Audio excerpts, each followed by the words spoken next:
வானொலியில் நீங்கள் கேட்டு மகிழ்ந்த தென்கட்சி கோ. சுவாமிநாதன் அவர்களின் இன்று ஒரு தகவல் கதை தொகுப்பினை கேட்கலாம். ஒரு வயசான பாட்டியும் தாத்தாவும் ஒரு பூங்காவில் உட்காந்து பேசிக்கிட்டு இருக்கிறாங்க. அவங்களுக்கு கல்யாணம் ஆகி 53 வருஷம் ஆச்சு. பிள்ளைங்கள்லாம் படித்து பெரிய பெரிய வேலையில் இருக்கிறாங்க. பேரன் பேத்திகளும் நல்ல நிலைமையில் இருக்கிறாங்க. இந்த தாத்தாவும் பாட்டியும் சிரித்து பேசிக்கிட்டு இருந்ததை ஒரு பெரியவர் பார்த்தார். அவருக்கு ஆச்சரியமாக இருந்தது. இந்த வயசுலேயும் இவ்வளவு அந்யோன்யமா இவங்க பேசிக்கிட்டு இருக்கிறாங்களே அப்படின்னு நினைச்சார். சரி, நேரிலேயே கேட்டுருவோமே அப்படின்னு நினச்சிக்கிட்டு கிட்ட போனார். உங்கள் மன வாழ்க்கையின் வெற்றிக்கான ரகசியம் என்ன அப்படின்னு கேட்டார்.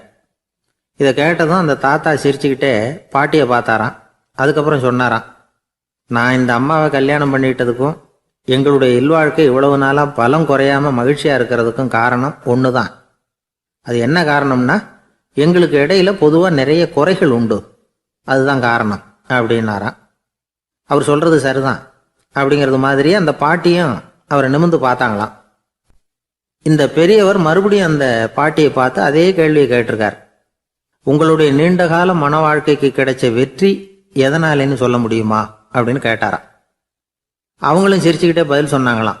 என்ன பதில் தெரியுமா?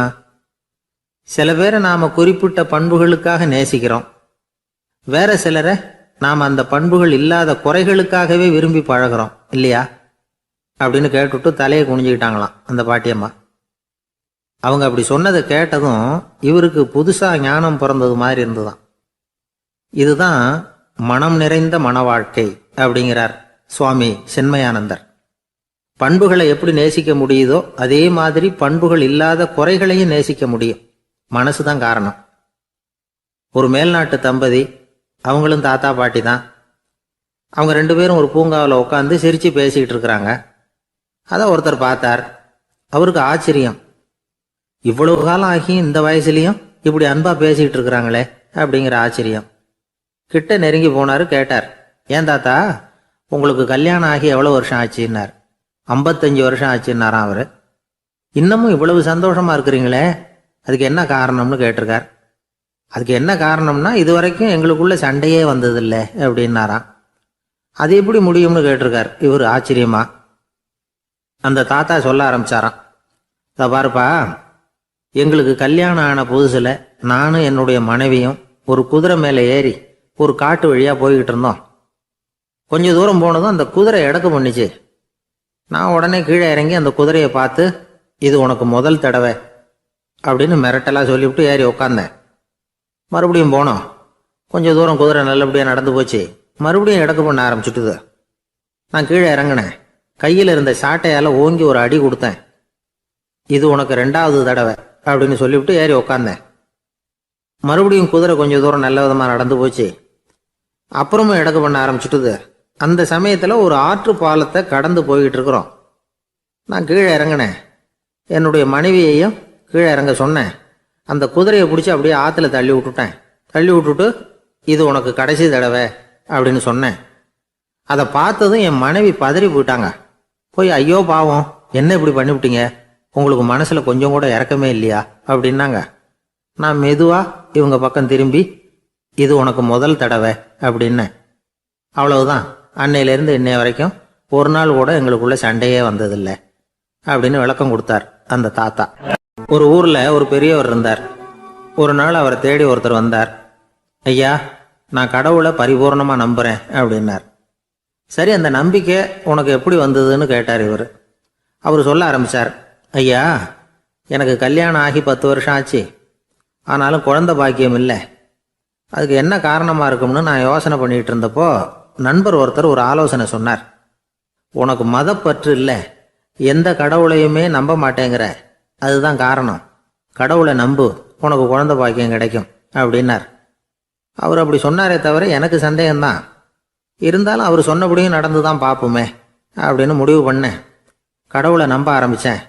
அந்த வருஷமே அழகான ஆண் குழந்தை பிறந்தது. எல்லாம் இறைவன் அருள் அப்படின்னார்.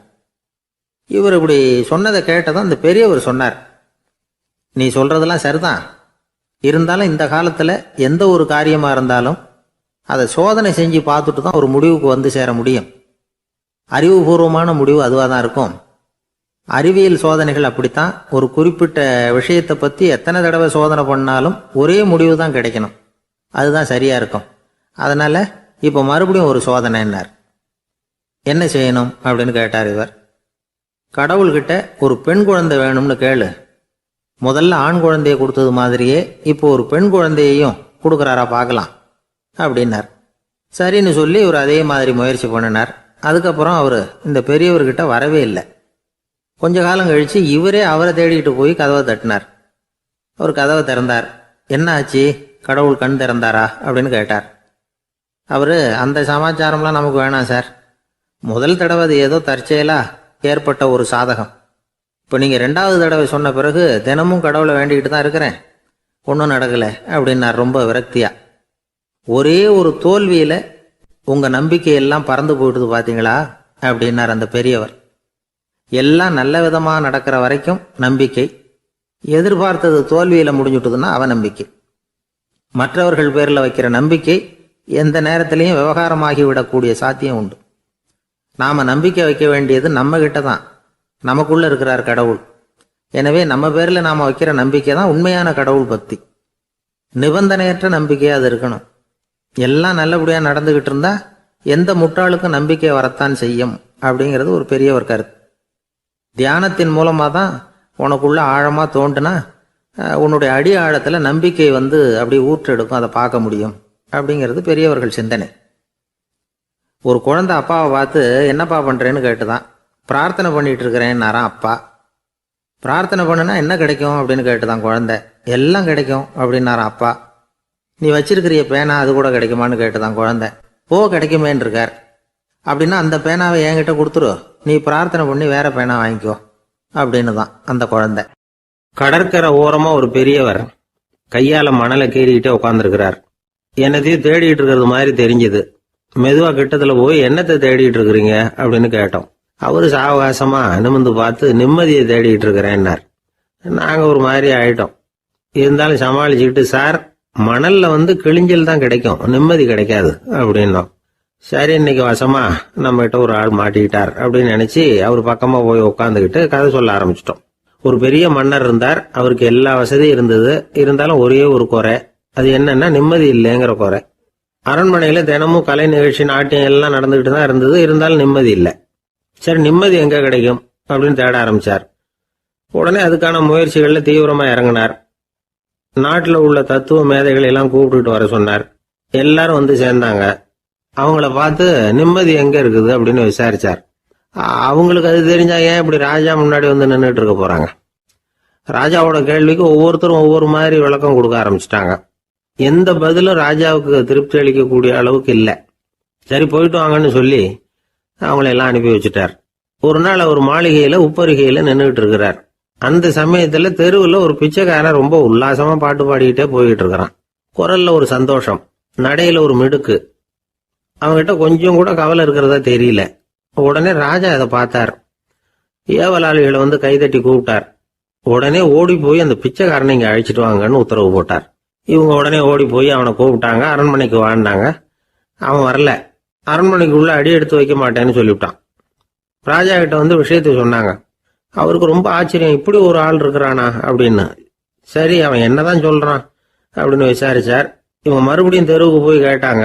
என்ன பார்க்கணும்னா ராஜா விருப்பப்பட்டாருன்னா அவரை வேணும்னா இங்க வர சொல்லுங்க அப்படின்னு சொல்லிவிட்டான். அதை ராஜா கிட்ட சொன்னாங்க. அவருக்கு கோபம் வரல. இவ்வளவு சுதந்திர உணர்வோடு இருக்கிறவன் சாதாரண ஆளா இருக்க முடியாது அப்படின்னு நினைச்சார். உடனே கிடுகிடுன்னு இறங்கி தெருவுக்கு வந்தார். பிச்சைக்காரங்கிட்ட போனார். நீ கவலைப்படாம சந்தோஷமா பாடிக்கிட்டு போறியே, அது எப்படி முடியுது உன்னால அப்படின்னு கேட்டார். ஏன் அப்படி கேக்குறீங்கன்னு அவன், அதுக்கு இல்ல, எனக்கு அரண்மனையில எவ்வளவோ சுகபோகங்கள்லாம் இருக்கு, இருந்தாலும் நிம்மதி இல்லை. இது ஏன்னு எனக்கு தெரியல. இந்த தேசத்துல உள்ள அறிஞர்களை எல்லாம் கூப்பிட்டு கேட்டு பார்த்துட்டேன், அவங்களுக்கும் தெரியல. உன்னை கேட்டா தெரியும்னு நினைச்சேன், அதனாலதான் சந்திக்கிறதுக்கு ஆசைப்பட்டேன். ஆனா நீ வரமாட்டேன்னு விட்டியே அப்படின்னார். பிச்சைக்காரன் கடகடன்னு சிரிக்க ஆரம்பிச்சுட்டான். மகிழ்ச்சிக்கும் உங்களுக்கும் தடையா இருக்கிறது இந்த மாளிகை தான். இதை விட்டுட்டு வெளியில வந்துட்டா நிம்மதி தேடிட்டு வந்துரும்னா. நான் அரசன், எனக்குன்னு கடமைகள் இருக்கு, அதையெல்லாம் விட்டுட்டு எப்படி வர முடியும்னார் ராஜா. ரெண்டும் ஒரே நேரத்துல கிடைக்கணுங்கிறது முடியாத காரியம். உங்க சுகபோகத்துக்கு விலையாதான் உங்க நிம்மதியை கொடுத்துக்கிட்டு இருக்கிறீங்க. என்ன பாருங்க, என்கிட்ட எதுவும் இல்லை, அதனால எதுவும் போயிடுமோங்கிற பயமும் இல்லை, நிம்மதியா இருக்கிறேன் அப்படின்னா அவன். ராஜா உடனே சந்தோஷப்பட்டு தன்னுடைய மேலங்கியை எடுத்து அவனுக்கு பரிசா கொடுத்தாராம். அவன் சிரிச்சுக்கிட்டே அதை வாங்க மாட்டேன்னு விட்டானான். இதை நீங்க எனக்கு கொடுக்கறதுனால எந்த பயனும் இல்லை, அதே நேரத்துல அதை வாங்கிட்டேன்னா அடுத்த வினாடியிலிருந்து அதை எப்படி காப்பாத்துறதுங்கிற கவலை எனக்கு வந்து சேர்ந்துரும், அப்புறம் தூக்கம் வராது, நிம்மதி போயிடும் அப்படின்னானா.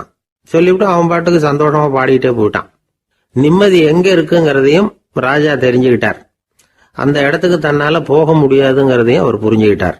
இப்படி இந்த கதைய அந்த கடற்கரையில மணலை கீறிக்கிட்டே உட்கார்ந்துருந்தார அந்த பெரியவர்கிட்ட சொல்லி முடிச்சோம். அவர் முகத்துல ஒரு தெளிவு தெரிஞ்சது.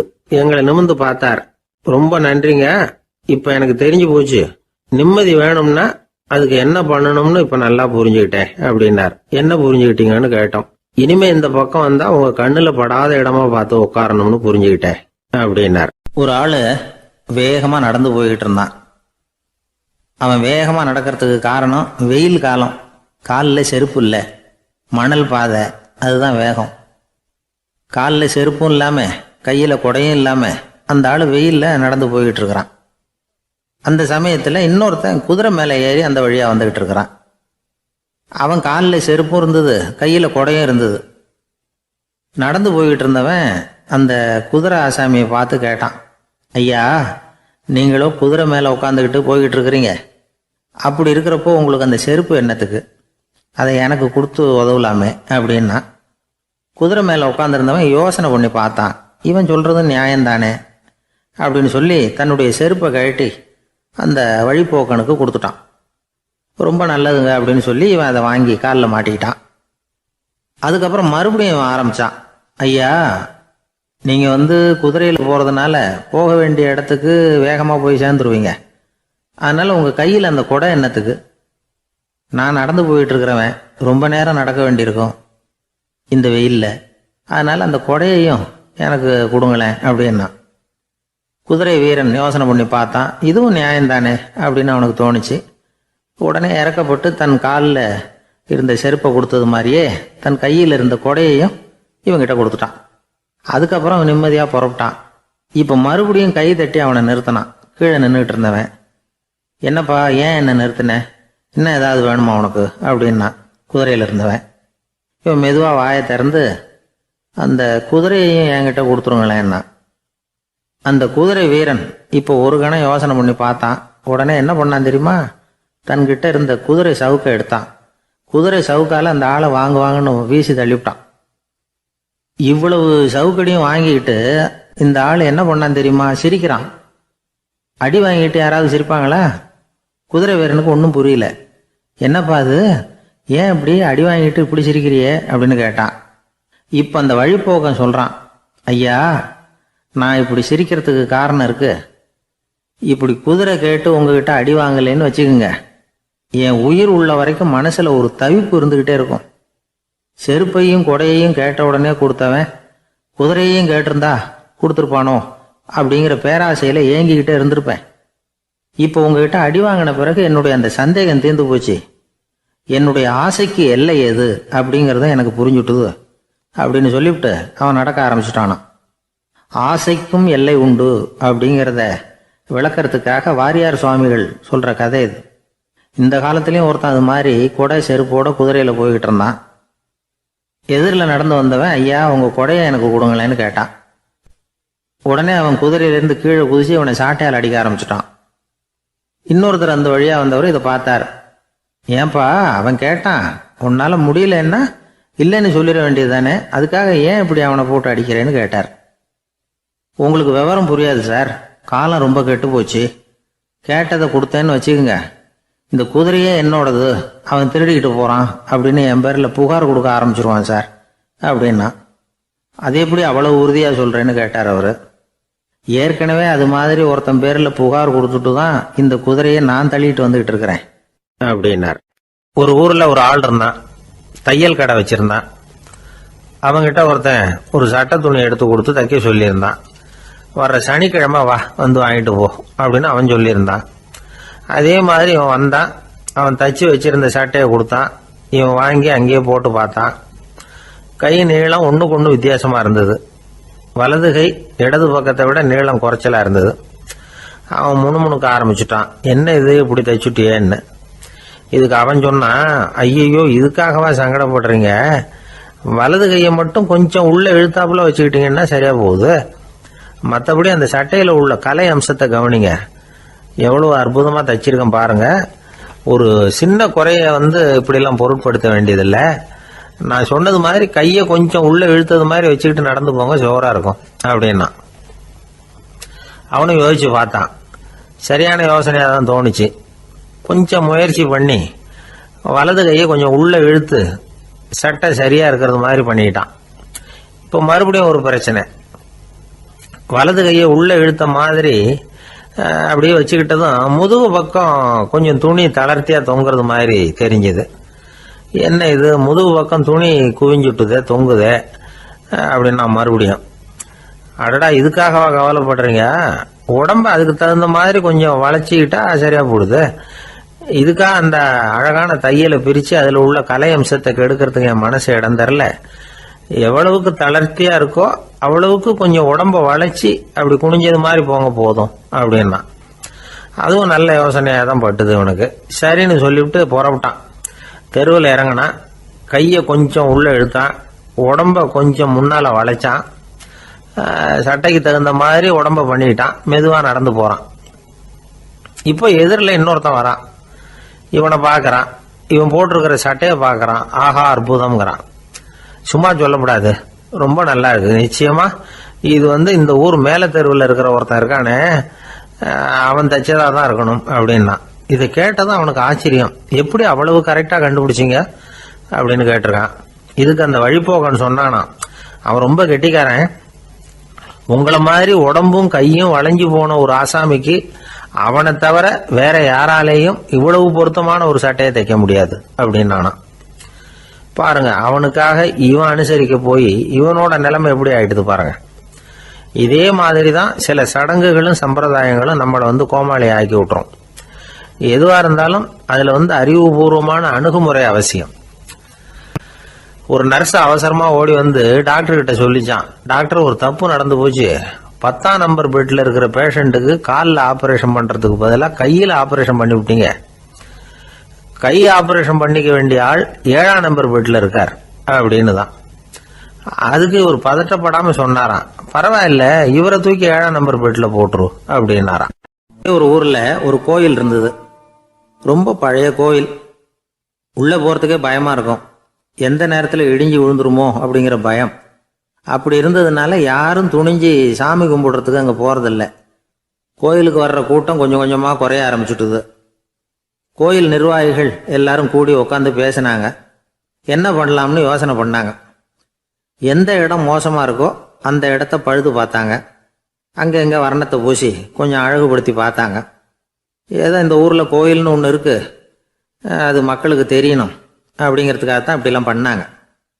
இருந்தாலும் கோவில் இருக்கிற நிலைமை மக்களுக்கு தெரியும், அதனால அங்கே வர்றது குறைச்சிக்கிட்டாங்க அவங்க.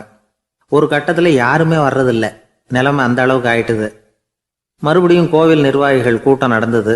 இந்த கூட்டம் கூட கோயிலுக்கு உள்ள நடக்கல, இடிஞ்சு விழுந்துருமோங்கிற பயம், அதனால வெளியில தான் உட்காந்து கூட்டத்தை நடத்தினாங்க. ஏன்னா உள்ள போறதுக்கு அவங்களுக்கும் துணிச்சல் கிடையாது, எந்த நேரமும் விழுந்துரும் போல இருந்தது அது. அது வழியா போறவங்க கூட வேகமா அந்த இடத்த கடந்து போக ஆரம்பிச்சிட்டாங்க. கோவில் நிர்வாகிகள் வெளியில உட்காந்து கூட்டம் போட்டாங்க இல்லையா, அந்த கூட்டத்துல 4 தீர்மானங்களை நிறைவேற்றினாங்க. அது என்ன 4 தீர்மானம்னா, முதல் தீர்மானம், இந்த கோவிலை இடிப்பது அப்படிங்கிற முடிவை இந்த கமிட்டி மிகவும் வருத்தத்துடன் ஏற்றுக்கொள்ளுகிறது அப்படின்னு நிறைவேற்றினாங்க. இதுக்கு பதிலா இன்னொரு கோவிலை உடனடியாக கட்டி முடிச்சுடணுங்கிறது 2வது தீர்மானம். 3வது தீர்மானம் என்ன தெரியுமா, பழைய கோவிலின் கதவுகள், அதிலிருந்து பிரித்து எடுக்கிற செங்கல், இதையே புது கோவில் கட்டுவதற்கு பயன்படுத்தி கொள்ள வேண்டியது. பழைய கோவில் இருந்த மாதிரியே அதே வடிவத்தில் புது கோவிலையும் கட்ட வேண்டியது. பழைய கோவிலின் அஸ்திவாரத்தை அப்படியே வச்சுக்கிட்டு அதுக்கு மேலே நாம் கோயிலை கட்டிக்க வேண்டியது.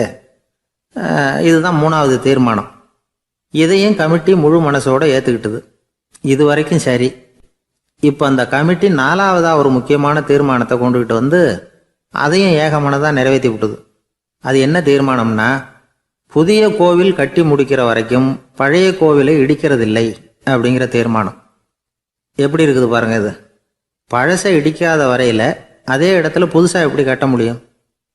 பல விஷயங்கள்ல நாம நடந்துக்கிற முறையும் இப்படிதான் இருக்குதான். வாழ்க்கையில முன்னேறணும்னு ஆசைப்படுவோம். அதே நேரத்துல அந்த முன்னேற்றத்துக்கு எது தடையா இருக்கோ அதை விட்டு விடுறதுக்கும் மனசு வராது. வெளிநாட்டுல ஒரு பெரிய விருந்து நடந்துகிட்டு இருந்துதான். எல்லாரும் மது கோப்பையும் கையுமா அலைஞ்சுக்கிட்டு இருக்கிறாங்க. ஒருத்தர் மட்டும் கையில எதுவும் இல்லாம ரொம்ப நல்ல பிள்ளையா சாதுவா ஒரு ஓரமா தனியா உட்காந்துருக்கிறார். அவர்கிட்ட நெருங்கி வாங்க மது சாப்பிடலாம் அப்படின்னு கூப்பிட்டாங்களாம். என்னை வற்புறுத்தாதீங்க, நான் என் மனசுக்குள்ள உறுதியா தீர்மானம் பண்ணிவிட்டேன் அப்படின்னாராம். என்ன தீர்மானம் பண்ணியிருக்கீங்க அப்படின்னு கேட்டிருக்காங்க. ஏற்கனவே முழு போதையில் இருக்கும் பொழுது மறுபடியும் மது கோப்பையை தொடரதில்லை அப்படின்னு தீர்மானம் பண்ணியிருக்கேன் அப்படின்னாராம். ஒரு சன்னியாசி அவரு ஒரு நாள் ஒரு கனவு கண்டாராம். அந்த கனவுல அவர் சொர்க்கத்துக்கு போறார். அங்க ஒரு பெரிய திருவிழா நடந்துகிட்டு இருக்குது. எங்க பார்த்தாலும் அலங்கார வளைவுகள், வண்ணமயமான விளக்குகள், பாதைகள் பூரா மலர்கள், எல்லா கட்டடங்களும் ஒளிமயம். அவ்வளவு கோலாகலமா பிரம்மாண்டமா அந்த திருவிழா நடந்துகிட்டு இருக்குது. அது என்ன திருவிழாங்கிறது இந்த சன்னியாசிக்கு புரியல. அங்க எதிரில் வந்துகிட்டு இருந்த ஒருத்தரை நிறுத்தி என்ன விசேஷம் இங்க அப்படின்னு விசாரிச்சாராம். உனக்கு தெரியாத விஷயம், இன்னைக்கு இறைவனுக்கு பிறந்த நாள், அதை தான் எல்லாரும் சேர்ந்து கொண்டாடுறோம். இதுக்காக பிரம்மாண்டமான ஊர்வலம் ஒன்று வரப்போகுது. இறைவனே அந்த ஊர்வலத்தில் கலந்துக்கிறார் அப்படின்னார் அவர். உடனே அந்த சன்னியாசி ஒரு மரத்து நிழல்ல ஒதுங்கி நின்றுக்கிட்டார். ஊர்வலம் வந்துகிட்டு இருக்குது. முதல்ல ஒரு குதிரை வந்துகிட்டு இருக்கு. அது மேலே ஒருத்தர் உட்காந்துருக்கிறார். அவருக்கு பின்னாடி நிறைய பேர் கூட்டமாக வந்துகிட்டு இருக்கிறாங்க. இவ்வளவு கூட்டம் இவர் பின்னாடி வருதே, யார் இவர் அப்படின்னு கேட்டார். ஒரு மதத்தின் பெயரை சொல்லி இவர் அந்த மதத்தின் தலைவர், அவரை பின்பற்றுகிற மக்கள் கூட்டம் பின்னாடி வந்துகிட்டு இருக்குது அப்படின்னு விவரம் சொல்லியிருக்கிறாங்க. இவங்களுக்கு அடுத்தபடியா இன்னொரு குதிரையில் ஒருத்தர் வந்துகிட்டு இருக்கிறார். அவருக்கு பின்னாடி ஏகப்பட்ட கூட்டம். இவர் யாருங்க அப்படின்னு கேட்டிருக்காரு சன்னியாசி. அங்கே இருக்கிறவங்க விவரம் சொல்லியிருக்கிறாங்க. இன்னொரு மதத்தின் பெயரை சொல்லி இவர் அந்த மதத்தினுடைய தலைவர், அவர் வழியை பின்பற்றுகிறவர்கள் அவர் பின்னாடி கூட்டமாக வந்துகிட்டு இருக்கிறாங்க அப்படின்ட்டு இருக்காங்க. இப்படி ஒவ்வொருத்தராக குதிரை மேலே வந்துக்கிட்டே இருக்கிறாங்க. அவங்கள பின்பற்றியும் ஒவ்வொரு கூட்டம் வந்துக்கிட்டே இருக்குது. அந்த பெரிய ஊர்வலம் அது பாட்டுக்கு போய்கிட்டு இருக்குது. கடைசியாக அது முடிஞ்சது ரொம்ப நேரம் கழித்து. அதுக்கப்புறம் கொஞ்சம் நேரம் கழித்து ஒரு வயசான ஆள் குதிரை மேலே வந்துக்கிட்டு இருக்கிறார். ஆனால் அவருக்கு பின்னாடி யாருமே இல்லை. அவர் பரிதாபமாக தனியாக வந்துக்கிட்டு இருக்கிறார். அவர் அந்த ஊர்வலத்தை சேர்ந்தவரா இல்லையாங்கிறதே தெரியல. இவர் யார், இவர் ஏன் இப்படி தனியாக வந்துக்கிட்டு இருக்கிறார் அப்படின்னு கேட்டிருக்கார் அந்த சன்னியாசி. என்னது இப்படி கேட்குறீங்க? இவர் தான் கடவுள். இவருக்காக தான் இன்னைக்கு இந்த ஊர்வலமே நடக்குது. இவருக்கு தான் இன்னைக்கு பிறந்த நாள். முன்னாடி போகிற ஊர்வலம் பூரா இவருடைய பிறந்த நாளை கொண்டாடுறதுக்காக தான் அப்படின்ட்டு இருக்காங்க. இதை கேட்டதும் அந்த சன்னியாசிக்கு திடுக்குன்னு தூக்கி போட்டிருக்கு. இது வரைக்கும் கனவு கண்டுகிட்டு இருந்தவர் முடிச்சுக்கிட்டார். அதுக்கப்புறம் தான் யோசிச்சு பார்த்துருக்கார். உண்மைதான், மக்கள் எல்லாரும் பக்தி மார்க்கத்தில் போகிறதா நினச்சிக்கிட்டு பாதை மாறி போயிட்டு இருக்கிறாங்க. கடவுளை பின்பற்றுவதாக நினைக்கிறாங்க பக்தர்கள். ஆனால் கடவுளுக்கு பின்னாடி யாருமே இல்லை. இன்னமும் இயல்பா இதை பற்றி யோசிச்சு பார்த்தா உண்மைக்கு பின்னாடி தான் நான் போய்கிட்டு இருக்கேன் அப்படின்னு நிறைய பேர் சொல்கிறாங்க. ஆனால் அந்த உண்மை அனாதையாக போய்கிட்டு இருக்குது. அப்படி ஆயிட்டுது உலகம். இந்த காலத்துலேயும் ஒரு ஊர்வலம், ஒரு பெரிய மனுஷருக்கு பிறந்த நாள் விழா. அவர் குதிரை மேலே ஏறி முன்னாடி போய்கிட்டு இருக்கிறார். அவருக்கு பின்னாடி ஒரு 100 பேர் தொண்டர்கள் அவங்க பாட்டுக்கு போகிறாங்க. எல்லாம் பணம் கொடுத்து ஏற்பாடு பண்ணவங்க. எல்லாம் பணம் வாங்கிட்டு பின்னாடி போயிட்டு இருக்கிறாங்க. கொஞ்சம் தூரம் நடந்ததும் கால் வலிக்க ஆரம்பிச்சுட்டுது. ஒவ்வொருத்தராக அப்படியே ஒதுங்க ஆரம்பிச்சுட்டாங்க. அதான் முன்னாடியே பணம் கிடைச்சிட்டுதே, இனிமேல் ஒதுங்கினா என்னன்னு ஒதுங்கிட்டாங்க. ஒரு கட்டத்தில் குதிரையில் போகிறவர் தற்செயலாக திரும்பி பார்க்குறாரு. பின்னாடி யாருமே இல்லை. எல்லாரும் ஓடி போயிட்டாங்க. ஒரே ஒரு ஆள் மட்டும் ரொம்ப விசுவாசமாக பின்னாடி நடந்து வந்துக்கிட்டு இருந்தான். ஏன்ப்பா நீ மட்டும் வந்துக்கிட்டு இருக்கிறியா, நீ வீட்டுக்கு போகலையான்னு கேட்டிருக்காரு அவர். நீங்கள் அந்த குதிரையையும் அதுக்குள்ள வாடகை பணத்தையும் கொடுத்துட்டீங்கன்னா நானும் போயிடுவேன் அப்படின்னு நானும். இந்த ஆள். ஒரு ஊரில் ஒரு குரு இருந்தார், ஜென் குரு. அவரை தேடிட்டு ஒரு மன்னர் வந்தார். வந்தவர் ஜப்பான் மன்னர். தோட்டக்கலையை பற்றி தெரிஞ்சுட்டு போகிறதுக்காக அவர் வந்தார். எப்படி தோட்டம் அமைக்கிறது அப்படிங்கிறத பற்றி அந்த குரு விவரமாக சொல்லி கொடுத்தாரு. 1 நாள் 2 நாள் இல்லை, 3 வருஷம் கற்றுக் கொடுத்தார். அதுக்கப்புறம் சொன்னார், நான் கற்றுக் கொடுத்துட்டேன், இனிமேல் நீங்கள் போகலாம், போய் தோட்டம் அமைக்கலாம். அதுதான் உங்களுக்கு பரிசை. தோட்டம் அமைச்ச பிறகு சொல்லி அனுப்புங்க, நான் வந்து பார்க்குறேன். நீங்கள் இங்கே என்னவெல்லாம் கற்றுக்கிட்டீங்களோ அதையெல்லாம் அங்கே செயல்முறையில் செஞ்சு காட்டுங்க அப்படின்னு சொல்லி அனுப்பி வச்சார். மன்னர் போனார். அரண்மனைக்கு பக்கத்திலேயே ஒரு பெரிய தோட்டத்தை உண்டு பண்ணினார். அழகான மரங்களையும் செடிகளையும் உருவாக்கினார். கிட்டத்தட்ட 1000 தோட்டக்காரர்களை பயன்படுத்தி 3 வருஷங்கள் முயற்சி பண்ணி அந்த அழகான தோட்டத்தை உருவாக்கினார். குருகிட்ட இருந்து செய்தி வந்தது, நாளைக்கு வந்து தோட்டத்தை பார்க்குறேன் அப்படின்னு. மன்னர் உடனே சுறுசுறுப்பாயிட்டார். முதல் நாளே தோட்டத்தை சுத்தப்படுத்தினார். ராத்திரி பூரா யாரும் தூங்கலை. எல்லாருக்கும் தோட்டத்தை ஒழுங்குபடுத்துகிற வேலை. அது அந்தந்த இடத்துல ஒழுங்காக இருக்குதா அப்படின்னு சரி பார்த்தாங்க. ஒரு தவறும் இல்லாத வகையில் அதை ஒழுங்குபடுத்தினாங்க. மறுநாள் குரு வந்தார், தோட்டத்தை பார்த்தார். அவருக்கு கோபம் வந்துட்டுது. மன்னருக்கு ஆச்சரியம், எப்பவும் சிரிச்சுக்கிட்டே இருக்கிறவர் இப்போ எப்படி இருக்கிறாரே அப்படின்னு. மெதுவாக குருக்கிட்ட போய் எல்லாம் சரியாக தானே இருக்குது அப்படின்னார். எல்லாம் சரிதான், ஆனாலும் எங்கே அந்த பொன்னிற காற்று அப்படின்னார். உதிர்ந்த இலைகள், பொன் மஞ்சள் நிற இலைகள் காற்றில் அப்படி புரண்டு ஓடுவதை நான் பார்க்க முடியவில்லையே அப்படின்னாராம். அது இல்லாமல் இந்த தோட்டம் உயிரோட்டம் உள்ளதாக இருக்காது. இதில் பாடல் இல்லை, ஆடல் இல்லை, அதெல்லாம் இல்லாமல் இந்த தோட்டம் ரொம்பவும் செயற்கையாக தெரியுதுன்னாராம். மன்னர் இப்போ தான் யோசனை பண்ணார். கீழே கிடந்த காஞ்சி போன இலைகள் மட்டும் இல்லை, மரத்தில் இருந்த காஞ்சி போன இலைகளையும் அப்புறப்படுத்தி சுத்தமாக வச்சிருக்கிறார். இறப்பும் வாழ்க்கையினுடைய ஒரு பகுதி தான். மரணம்ங்கிறது வாழ்க்கைக்கு எதிரானது அல்ல, அதை நிரப்பும் ஒரு பகுதி தான் அது. மரணம் இல்லையில் வாழ்க்கையே இல்லை அப்படிங்கிறது பெரியவங்க கருத்து. இப்போ அந்த தோட்டம் அழகாக தான் இருக்குது, இருந்தாலும் அது ஒரு ஓவியம் மாதிரி உயிர் இல்லாமல் இருக்கு. குரு ஒரு வாளியை கையில் எடுத்துக்கிட்டார். தோட்டத்தை விட்டு வெளியில் போனார். ஏற்கனவே வீசி எறிந்த அந்த சருகுகளை எல்லாம் அள்ளி கொண்டுகிட்டு வந்தார். உள்ள எல்லா இடங்கள்லையும் அதை வீசினார். உடனே காற்று அந்த காய்ந்த சருகுகளையும் பழுத்த இலைகளையும் அசைக்க ஆரம்பிச்சுட்டுது. இப்போ அங்கே சலசல சத்தம், சங்கீதம், இலைகளின் நடனம். ஓவியம் மாதிரி இருந்த அந்த தோட்டத்துக்கு இப்போ உயிர் வந்துட்டுது. இதுதான் அந்த பொன்னான காற்று அப்படின்னாராம் குரு. மன்னருக்கு புரிஞ்சுது. மிகப்பெரிய ஜென் கேள்வி ஒன்று உண்டு. உம்மான் அப்படிங்கிற ஒரு பெரிய குருவை பார்த்து துறவி ஒருத்தர் கேட்டாராம், இலைகள் எல்லாம் கீழே விழுந்து மரங்கள் மொட்டையாக இருக்கும் பொழுது என்ன நடக்கும்? இதுதான் கேள்வி. இதுக்கு உம்மான் சொன்ன பதில் பொன்னான காற்று, தி கோல்டன் விண்ட் அப்படின்னாராம். இதுக்கு என்ன விளக்கம்னா, உன்னுடைய எண்ணங்கள் எல்லாம் உன்னுடைய மனசிலிருந்து கீழே விழுந்து உனது உள்ளுணர்வானது மொட்டையாக நிற்கும் நிலைதான் அது. உனது வேர்களின் அருகில் காற்று வீசுகிறது. எல்லா எண்ணங்களும் உன்னிலிருந்து வெகு தூரத்துக்கு புரண்டு கொண்டே சென்று விடுகிறது. நீ அவற்றை கடந்து விட்டால் நீ அவைகளுக்கெல்லாம் மேலெழுந்து கீழே பார்ப்பவனைப் போல நிற்க ஆரம்பித்து விடுவாய். அதுதான் தியானம் என்பது அப்படின்னு சொல்றாங்க. தியானம்ங்கிறது எண்ணத்துக்கு எதிரானதில்லை. தியானம்ங்கிறது எண்ணங்களை கடந்து செல்வது தான். அதுக்கப்புறம் நாம் பொன்னிற காற்றில் ஆட ஆரம்பிச்சிருவோம். இதுதான் பெரியவர்கள் சொல்றது. என்கிட்ட ஒருத்தர் தோட்டம் அமைக்கணும்னு யோசனை கேட்டு வந்தார். எல்லாம் சொல்லி கொடுத்தேன். செடிகள்லாம் செழிப்பாக வளரணும்னா வேர் காயாமல் பார்த்துக்குங்க, தினமும் தண்ணி விடுங்க அப்படின்னு சொல்லி அனுப்பி வச்சேன். 1 மாதம் கழிச்சு அவர் தோட்டத்தை பார்க்கறதுக்காக போனேன். போய் பார்த்தா எல்லா செடியும் வாடி கிடக்குது. என்னங்க இப்படி பண்ணிவிட்டீங்கன்னு. நீங்கள் சொன்னபடி தான் செஞ்சேன்னார். என்ன செஞ்சீங்கன்னு கேட்டேன். வேர் காயாமல் பார்த்துக்க சொன்னீங்க, தினமும் ஒரு தடவை எல்லா செடியையும் ஒவ்வொன்றா பிடுங்கி பார்த்து வேர் காயாமல் இருக்கா அப்படின்னு பார்த்துட்டு அதுக்கப்புறம் தண்ணி பாய்ச்சினேன், அவ்வளவுதான் அப்படின்னார். ஒரு ஊரில் ஒருத்தர் இருந்தார், ரொம்ப நல்லவர். யாருக்காவது ஏதாவது கொடுத்துக்கிட்டே இருப்பார், கொடையாளி. தினமும் யாராவது ஒருத்தருக்கு ஏதாவது கொடுக்கலன்னா அவருக்கு தூக்கம் வராது. அப்படி ஒரு பழக்கம். அது மட்டும் இல்லை, அவர் கொடுக்கறது அடுத்தவங்களுக்கு தெரியாது, அவ்வளவு ரகசியமாக அதை கொடுப்பார். வலது கை கொடுக்கறது இடது கைக்கு தெரியக்கூடாதுன்னு சொல்லுவாங்கல்ல, அது மாதிரி அவர். ஒரு நாள் ராத்திரி அவர் ஏற்கனவே தயாராக கட்டி வச்சிருந்த பணம் முடிச்ச கையில் எடுத்துக்கிட்டு வீட்டை விட்டு வெளியில் வந்தார். தெருவில் இறங்கி நடந்தார்.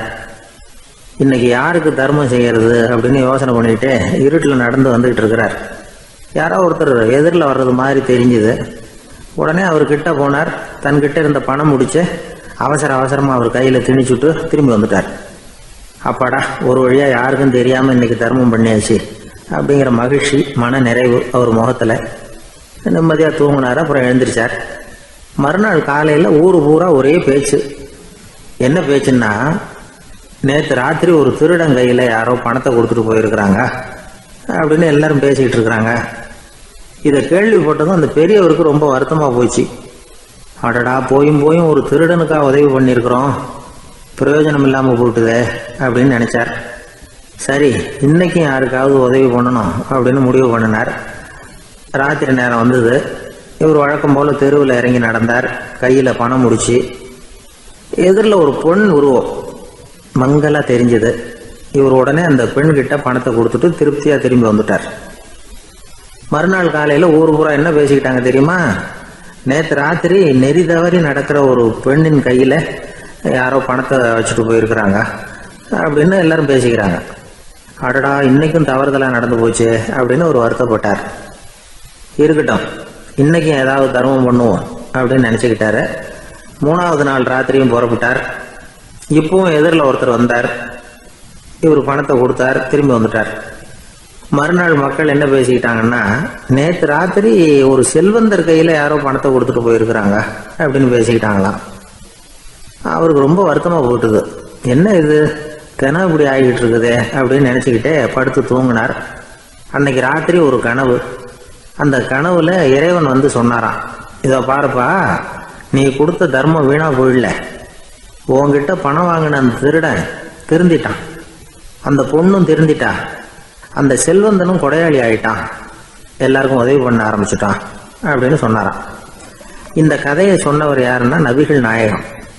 இதுல உள்ள கருத்து என்னன்னா, நல்ல மனசோட தர்மம் பண்ணுனா அது வீணா போறதில்லை. இன்னொரு கருத்து, தர்மம் வந்து தன்னை மட்டுமல்ல அடுத்தவங்களையும் தீமையிலிருந்து காப்பாற்றும். இதுதான் நாம புரிஞ்சுக்க வேண்டியது. இந்த காலத்திலயும் இது மாதிரி சில சம்பவங்கள் நடக்கிறது உண்டு. ஒரு பெரியவர் இருட்டில் நடந்து வந்துகிட்டு இருந்தாரு. எதிரில் வந்த ஒருத்தன் வலுக்கட்டாயமா இவர் கையை பிடிச்சி ஒரு பண முடிப்பை கொடுத்து வச்சுக்க சொல்லிவிட்டு விலகி போயிட்டான். பெரியவருக்கு ஆச்சரியம், இந்த காலத்திலயும் இப்படி வலது கை கொடுக்கறது இடது கைக்கு தெரியக்கூடாதுன்னு நினைக்கிற கொடையாளிகள் உண்டு போல இருக்கு அப்படின்னு யோசனை பண்ணிக்கிட்டே நடந்தார். கொஞ்ச தூரம் போயிருப்பாரு. அதுக்குள்ள அதே ஆள் திரும்பி வந்தான். கொடுத்த பண முடிப்பை திருப்பி கொடுங்க அப்படின்னு கேட்டு வாங்கிட்டான். இவருக்கு ஒன்றும் புரியல. ஏன் இப்படி பண்றேன்னார். அது ஒன்றும் இல்லைங்க, கொஞ்ச நேரம் இதை உங்ககிட்ட கொடுத்து வச்சிருந்தேன், அவ்வளவுதான் அப்படின்னா. ஏன்னு கேட்டார். என்னை பின்னாடி போலீஸ் தேடிக்கிட்டு வந்துகிட்டு இருக்குது, அதுதான் அப்படி பண்ணேன், இப்போ போயிட்டுது, இனிமே ஒன்றும் பயம் இல்லை அப்படின்னு சொல்லிவிட்டு அவன் பாட்டுக்கு நடந்து போறான்.